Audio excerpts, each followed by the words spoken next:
Et complément d'enquête commence le travail, d'une certaine manière, en attaquant aujourd'hui Jordan Bardella. C'est-à-dire qu'on va chercher un Attaché de presse, il n'est pas porte-parole du parti, il est attaché de presse de Jordan Bardella. D'accord. On va chercher de M. Bardella, qui a plutôt une image sympathique et lisse, visiblement, en tout cas, quand je dis lisse, qui a une image plus séduisante, peut-être que d'autres dirigeants du Rassemblement national ou du Front national par le passé. Donc on va chercher un compte qu'il aurait eu il y a combien de temps ?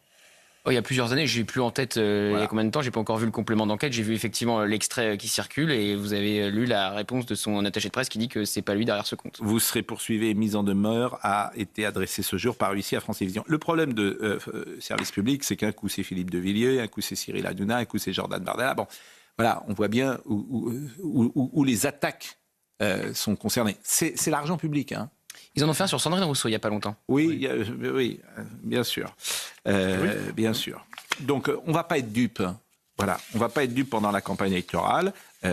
Vous avez un service public qui vote à gauche, bien sûr. Effectivement, ce soir, c'est complément d'enquête, c'est à 22h30 ou 23h.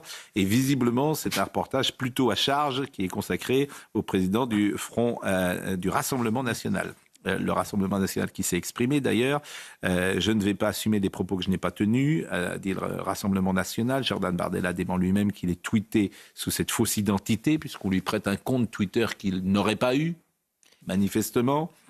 Vous diffusez un tweet mensonger, sans même employer le conditionnel et sans préciser le démenti de Jordan Bardella, qui réfute formellement être l'auteur de ces publications, a réagi mercredi sur X, Victor Chabert, porte-parole du parti.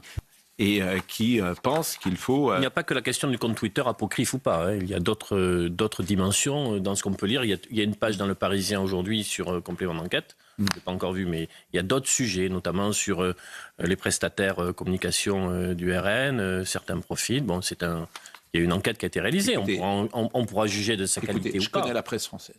Oui. Je connais bien. Ça fait 30 ans ou 35 ans que je travaille avec eux. Je sais comment ils parlent de nous, de CNews. Je sais comment ils parlent de moi. Je parlais du Parisien. Oui, mais je sais comment. Voilà, je sais comment. Moi, sur ma page Wikipédia, c'est marqué que je suis un journaliste d'extrême droite. Non. Oui, bon, je ne peux pas vous dire autre chose. Et je lis les papiers qui nous sont conseillés. Donc je sais comment les journalistes parlent de nous, de moi, de CNews, du groupe. Non, donc je n'ai en fait aucune confiance en eux. Non, pour faire simple. Il peut y avoir par ailleurs des enquêtes journalistiques sur Jordan Bardella. Vous avez parfaitement raison. Bien sûr. Vous avez parfaitement raison. Mais pas seulement sur lui. Oui.